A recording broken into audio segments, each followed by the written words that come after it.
হচ্ছে আমাদের আম গাছ। এবছর 10-12টা আম হয়েছে। আর দেখো আম পাড়া শুরু করে দিয়েছে। অবশ্য আমগুলো লাল হয়ে গেছে, দুটো পাড়া হয়েছিল আগে। চলো দেখাই কতগুলো আম হলো। অনেকগুলো পেড়েছো তো, এতগুলো আম হয়েছে। আগের বার একটা আমও হয়নি, এবছর দেখো অনেকগুলো হয়েছে, বড় বড় হয়েছে। এখনো রয়েছে না? এই একটা ছোট্ট, কই ওই একটা ছোট্ট রয়েছে।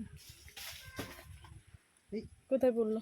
ওখানে বেঁধে গেছে দেখো। আরে এই একটা কই ওই একটা ছোট্ট রয়েছে, দেখো ছেলে রয়েছে।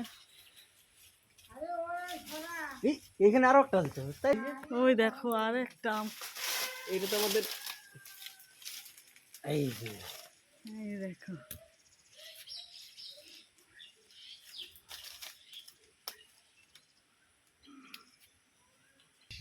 দেখো কত বড় আম হয়েছে। 3টেই 1 কিলো আম হয়ে যাবে। হিমসাগর আম বিশাল সাইজ। এই যে দেখুন।